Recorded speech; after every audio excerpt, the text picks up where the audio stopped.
আমাদের যে কর্মসূচি, প্রথমেই ওনার প্রতিকৃতিতে পুষ্পার্ঘ্য অর্পণ করে 1 মিনিট নীরবতা পালনের মধ্য দিয়ে আমাদের এই কর্মসূচি আমরা শুরু করি। এরপরে এক আলোচনার সভায় আমরা ওনার জীবন দর্শন নিয়ে এখানে বিভিন্ন প্রদেশ নেতৃত্ব এরা বক্তব্য রাখবেন। প্রয়াত শচীন্দ্রলাল সিংহ ছিলেন এই রাজ্যে জাতি উপজাতি সমস্ত অংশের মানুষের একজন প্রিয় মানুষ, যাকে সকলেই শচীনদা হিসাবে ডাকতেন বা চিনতেন। ছোট বড় সকলের মধ্যেই উনি শচীনদা নামে জনপ্রিয় ছিলেন। আমাদের রাজ্যে মুখ্যমন্ত্রী হিসাবে এই রাজ্যে কৃষি, শিক্ষা, স্বাস্থ্য, যোগাযোগ ব্যবস্থা সহ মানুষের কর্মসংস্থানের উন্নয়নে যে অনবদ্য ভূমিকা উনি পালন করে গেছেন, আজও এই রাজ্যের মানুষের মধ্যে ওনার প্রাসঙ্গিকতা এটা আমরা অনুভব করি।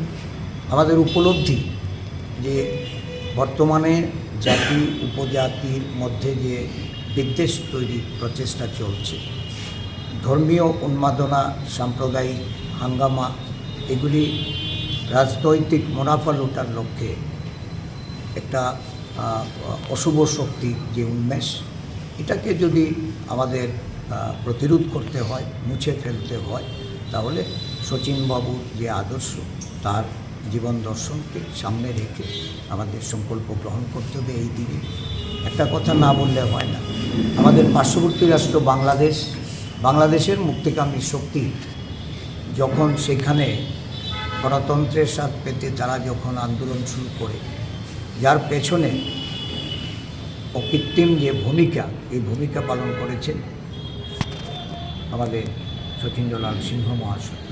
এবং বাংলাদেশের মুক্তিযুদ্ধে উনি যেভাবে এই পার্বতী রাজ্য, ছোট্ট ত্রিপুরা রাজ্য থেকে উনি যে সহায়তা প্রদান করেছেন, বা বাংলাদেশের মানুষকে যেভাবে এই রাজ্যে উনি রিফিউজি রূপে তাদেরকে এইখানে জায়গা দিয়ে তাদের সেবা যত্ন করে মুক্তিকামী মানুষকে বাংলাদেশ গঠনে তাদের যে সহায়তা করেছেন, এটা বাংলাদেশের মানুষও আজ স্মরণ করে।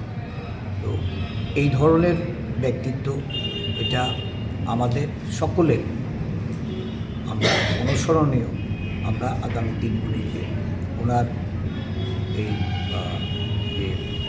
ওনার যে ভূমিকা রাজ্যের জন্য, দেশের জন্য, এই ভূমিকাকে আমরা জনসম্মুখে তুলে ধরে জাতি উপজাতি যে ঐক্য, এই ঐক্য বজায় রাখার আমরা আহ্বান রাখছি।